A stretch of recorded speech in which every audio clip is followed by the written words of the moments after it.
here on 50 Oswego Street in Baldwinsville, New York. We are here all throughout the year with the Baldwinsville Bees. Tonight, we are celebrating here on location as well as on Facebook.com and YouTube.com/WakeUpCallDT around the world and WakeUpCallDT.podbean.com for your internet streaming radio. The girls volleyball team of the Baldwinsville Bees. Please give Amelia Hahn as well as head coach Dani Sayler a round of applause.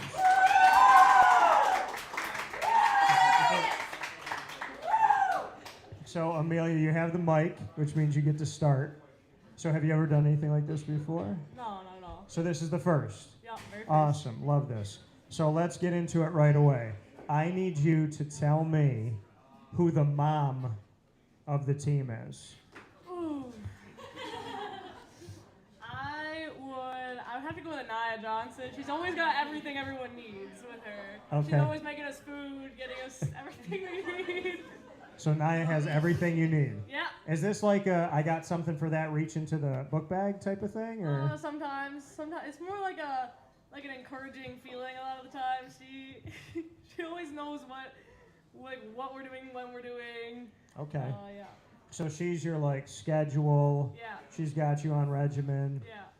Kind of that coach on the side, so to speak. Yeah. Okay. So if that is your choice for the mom of the group, who is the crazy kid that you have to get to focus the most on the group? Well, that might be me. Probably me and Eddie Garcia collectively. Okay. Why would you pick yourself, Amelia? I mean, I always got a lot of energy. You see, Anaya's I have like 5 classes with Anaya. She always knows what the homework is. I never know what the homework is. Okay. I don't really stop talking very often, so that too. Okay. Yeah. Fair enough. There's a little bit of an accent there. So I heard a little bit of an accent. Is their family from like New York City area? Yeah, my mom's from Long Island. I was gonna say, I heard the Long Island. I heard it. Long Island. The G flings the I. That's what you have to do. Long Island. And it's not in Long Island, it's on Long Island. I had that driven into my forehead. So where's mom? Is mom here? Yeah, sure. Oh, hi mom. What's mom's first name? Ariadne. What is it? Ariadne. Ariadne. So mom on Long Island, right? How many years were you there? So I graduated college, 22, 18, and I went to college. Okay, so like 20 some odd years there, right? Is there anything better than an everything egg bagel? Egg bagel, the ones where it's the egg bagel and an everything bagel, and they had a child, and that child was born on Long Island. Is there anything better than that, or no? No, just a regular deli sandwich. Regular deli sandwich, okay. Deli sandwich. Where did you go? Where was your go-to place? Manor Deli. What is it? Manor Deli. Manor Deli? What part of Long Island? Right on the Queens border, so it's like right. Okay. Floral Park is right. Because I know like Stony Brook, North Babylon area. Close to the city. Okay, closer to the city. All right, fair enough. So you got some of that accent from your mom, from hearing her, right? When she yells at you, does the accent come out a lot? Absolutely. Okay. She'll be like on the phone with my aunt, and the only reason I know she's on the phone with my aunt is because you can just hear her talking, and she slips right back into it. Yeah. As long as you're around it, it goes right back in. But there's nothing wrong with Long Island. I got to give can we clap it up for Long Island? There's a lot of good love for Long Island. I got a lot of respect for their food and the area, and my little sis is down there, so yeah, so I'm always happy to go and visit her at Stony Brook, which I should be doing maybe this week, actually. So, all right, Coach. This is not going to be part of Rapid Fire. It came to my mind, and I just live in a world where I go with whatever comes to me first. I ad lib. So I want to know this. What is your secret talent?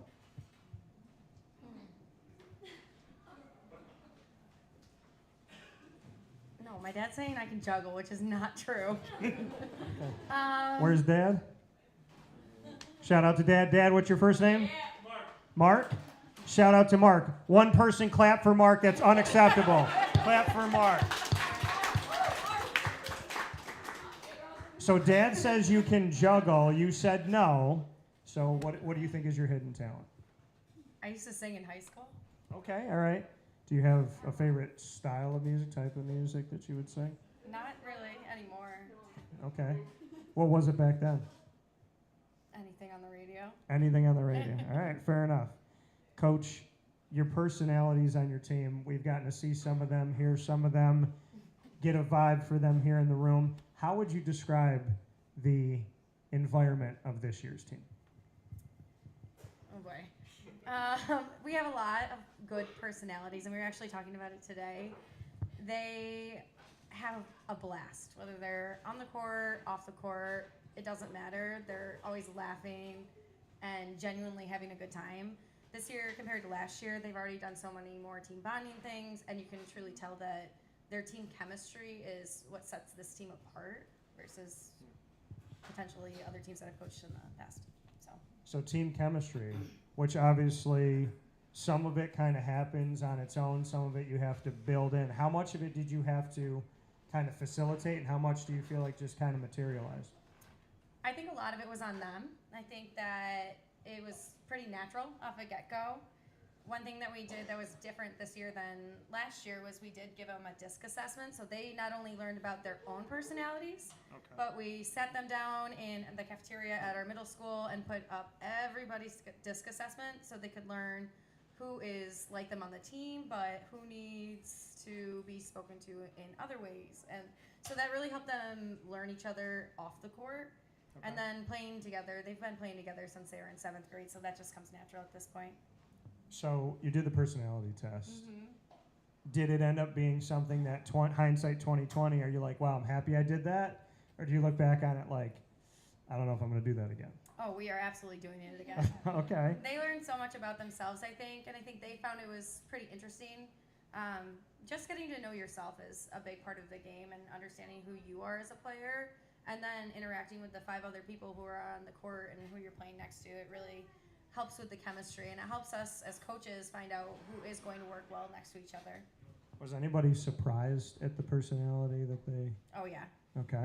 Yeah, and I think that they also had different mindsets when they were taking the exam.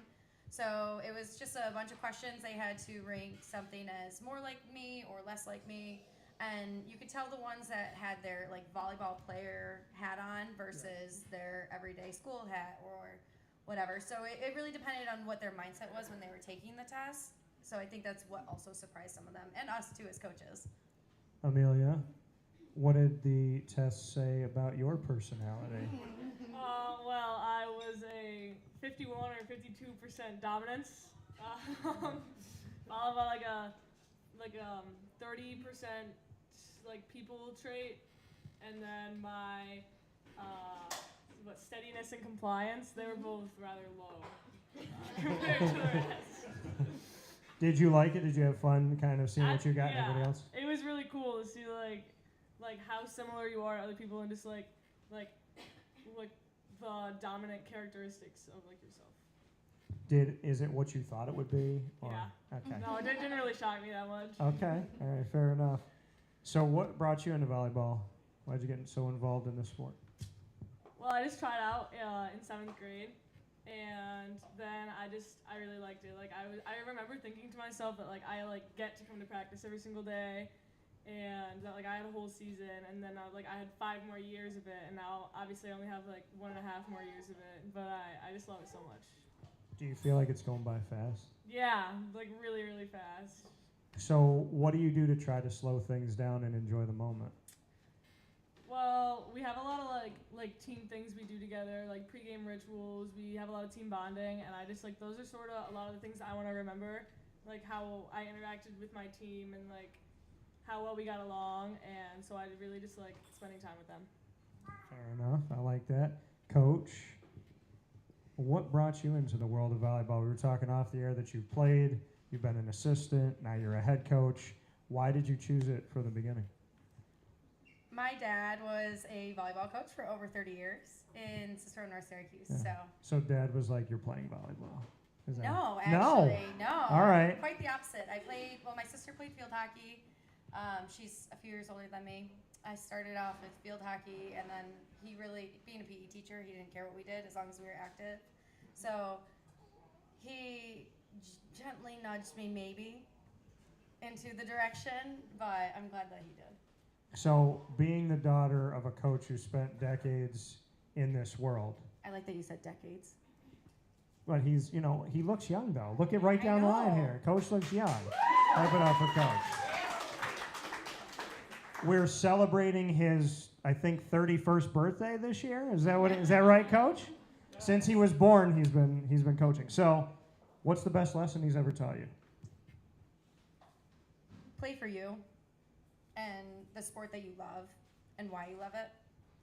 What's the best lesson you've taught him?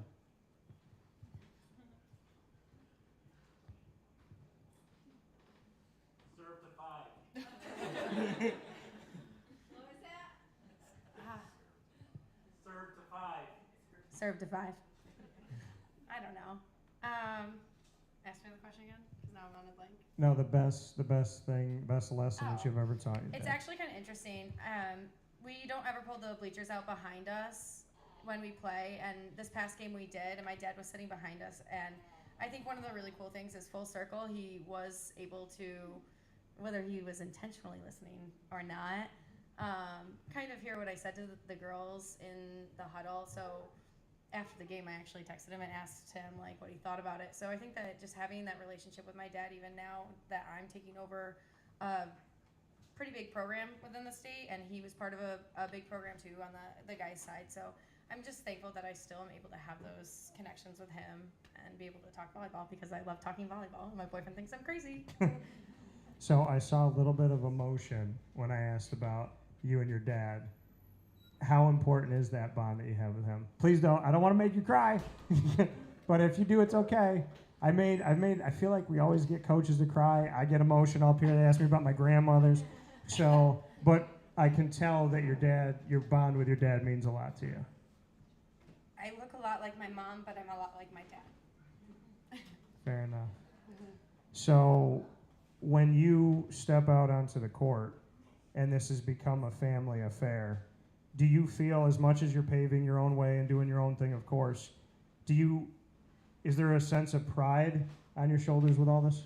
Yeah, I mean, to carry on like the Sayler name in Central New York, he was a JV coach, but he was a pretty good JV coach for a really good program. So just being able to have him really pave the way, now being where I am and knowing a ton of the officials and whatnot, it's just nice that he's also there to guide me as a head coach as well.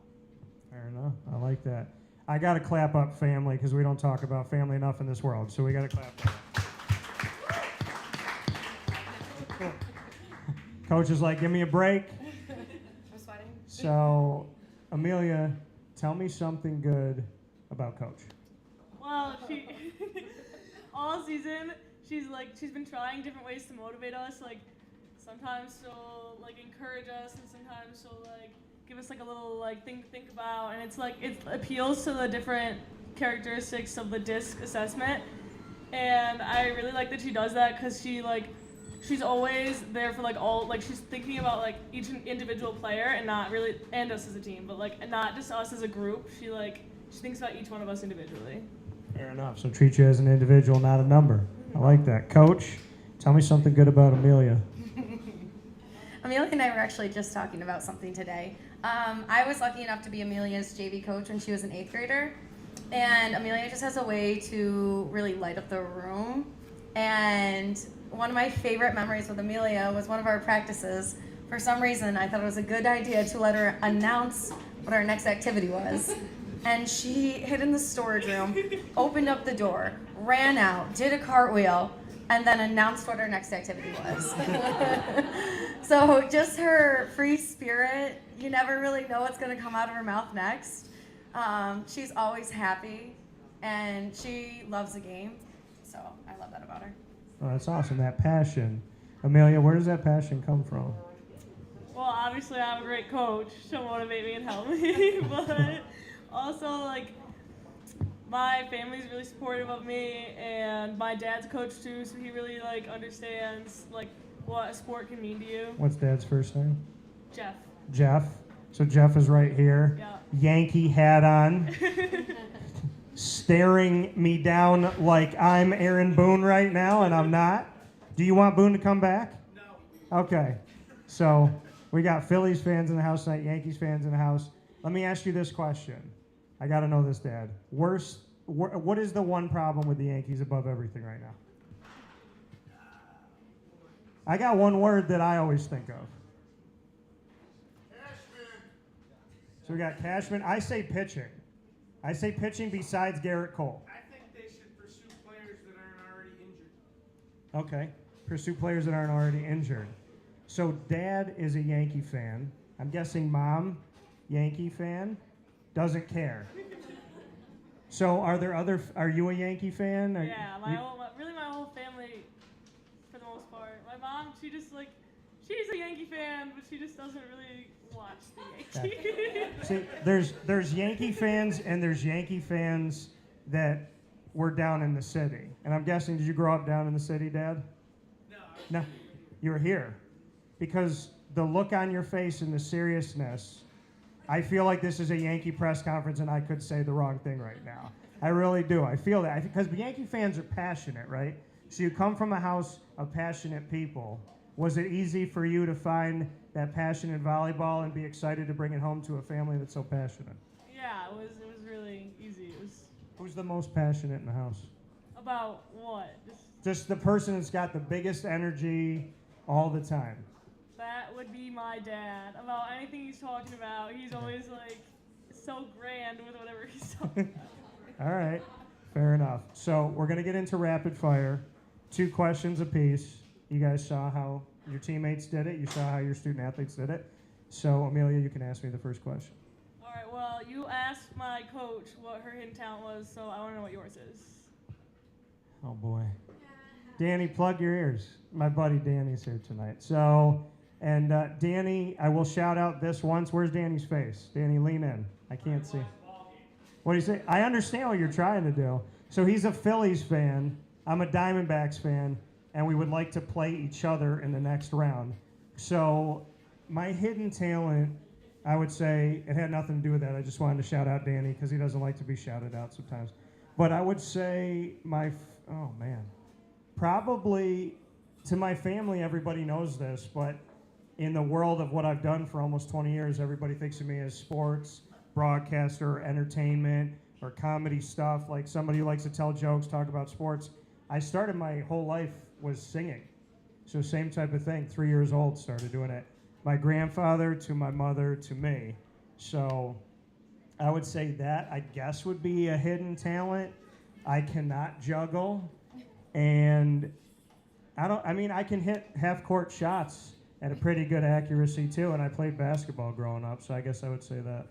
All right, Amelia. How would you describe yourself in 3 words?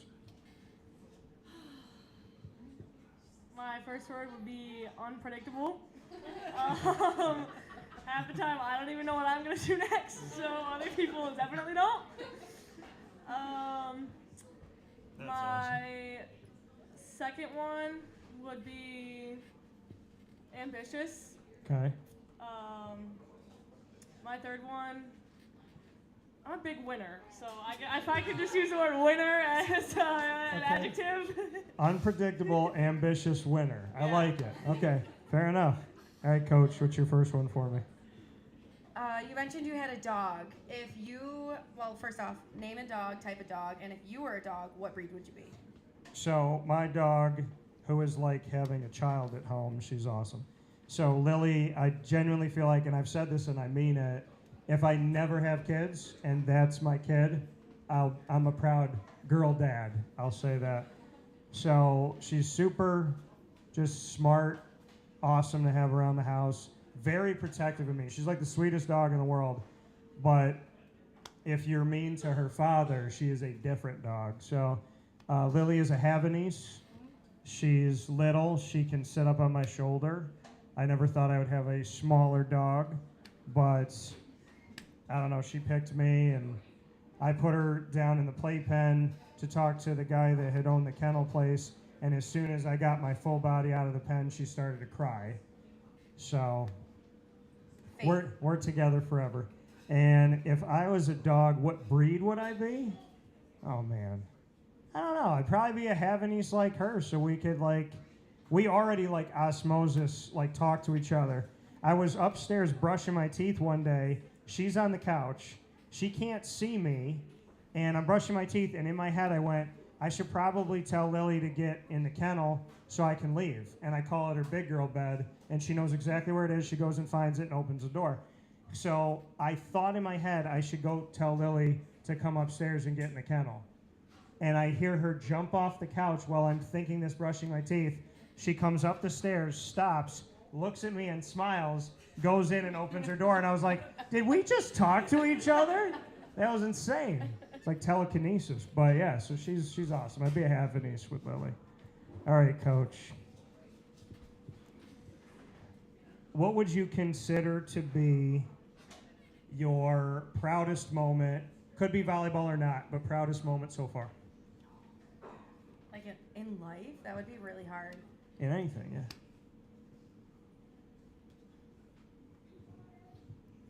I don't know. This is really cliche, but it just happened. I'm really close to my family, obviously, but my sister just had another baby, and my nephew and my niece are now like my world. So awesome. that's exciting. What are their names? Everett and Dorothy. Everett and Dorothy. That's awesome. So clap it up for Everett and Dorothy. Love that. Okay, so that's your proudest moment, to be an aunt. I love being an aunt. I'm the fun aunt, and I get to give them back. Yeah. Get them That's the wound up. thing is like, yeah, you get them all excited, they have a great time, and then you're like, here you go. Exactly. My Yeah, favorite. nothing wrong with that. All right, Amelia, what's your last question for me? If you could read only one book for the rest of your life, what would it be? So not your favorite book, because, I mean, would you really want to ruin your favorite book that way? So I have to read one book for the rest of my life. Yes. You need to read first. I have to be able to read, yeah. So I would say probably Still Fooling 'Em by Billy Crystal, because I like Billy Crystal, but he has a passion for sports and comedy. And the more I read that book, the more I feel like we parallel each other so much that I feel like if I had I feel like I understand where he's coming from, and I feel like it would be really nice to talk to him and kind of share that. Because he's just like a big kid. He loves making people laugh, but when he meets people in the sports world, it moves him like he's a little kid still. So I would probably say he's never lost his spirit, and so I'd probably read Billy's book, Still Fooling Him. All right, Amelia, that was a good question. It's tough. You guys have made me think so much today.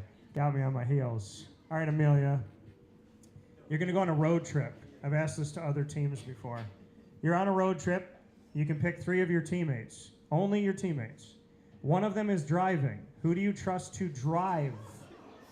Secondly, who do you trust with the music? And third, who do you trust to pack all of your stuff and make sure they don't forget anything? All right. Trying to look at my team to think. I would trust Sophia to drive us, for Okay. sure. Good driver. Okay. I would probably trust Mal with the music, Okay. and I would have Anaya pack my stuff. She would not forget anything. I knew you were going to go there with that one. That was an easy question. All right. You know what? I got to pack for a trip in a couple days. Maybe you can help me out. Because my mom is that like Italian Catholic mom. My dad's Italian and Hispanic, but my mom, Italian Catholic, doesn't matter how old you get, she will ask you, did you forget this? Did you forget that? And when you forget it, you don't want it. And I forgot my toothbrush twice. And my mom's like, did you remember everything? Yeah. Your charger? Yeah, Ma. Your toothbrush? And I was like, I can't lie to my mom. But 37 years old, she'd be like, did you go out today? Yeah. Did you put shoes on? I'm like, yeah, Ma, I put shoes on. So, but she's awesome. She's the best mom ever. All right, Dani, what's your last question for me? Mom, if you're listening, I love you. Please don't be mad at me for saying that. She really is the best. If you had a superpower, what would it be? Well, I would love to teleport, and I would also love to have wings so I could fly. Also strong in my faith, and I believe in angels and all of that. But if you're asking me right now in this moment, there's a character I created back in college that I would love to do the actual show for or a movie of. And I'm not going to give it all away because people steal things like crazy now. But his power is that he can heal by simply touching someone. He can heal you from mental, emotional, physical, any type of pain. He can absorb it. And when he absorbs it, the catch is he has to feel it. So like if someone is depressed and down because, let's say, their husband or wife passed away, I could take that away, but I have to absorb what that felt like for that person. And then I can like take cancer away from somebody. But the thing is, there's going to be opportunities and times where there's a bunch of people to save. And so he goes through a cancer ward and has to ask himself, who do I save? Because the more people that he touches, the more he takes upon himself. And if he takes too much, he can die from it. And the whole point of his story is God saved his life when he should have died in an accident. So we actually shot some footage of it back in college, and it's still a story I'd like to do. So I would say that one. So the slow clap. All right, Coach. Let's have some fun with this one. You have to decide between these. You have to decide amongst these three things. You're going to go on tour, and you're either going to go on tour as a comedian, a lion tamer, or as a chef, a world-renowned chef. What do you trust that you would be the best at if you went on tour? Are you a chef, a lion tamer, or a comedian? I really like food, so I'm gonna be a chef. All right. What do you think? I'm not a very good cook, but I'm sure I could learn something. Can she make something well, family? Yes. Okay. Grilled cheese, I can burn it. Okay. Fair enough. Can you make toast? Yeah. I Can you make toast. cereal? Yes, I can make cereal. And you can make pasta, boil water, throw it in? Yes. Okay. Those are the basics. Exactly. We can work Good. off of that. So for Coach Dani Sayler, for, of course, being here with you with BVIlle Volleyball and having the opportunity to speak with Amelia Hahn as well, and to talk with your families who are here in the building, I want to thank you all for your support of Baldwinsville Bees in general, the girls volleyball team. Keep supporting them, their matches. Keep being with them on this run. Keep loving up this coach and taking care of these student athletes. And to the Baldwinsville community, I always send you my love, my respect, and my appreciation. Have a wonderful night. Thank you.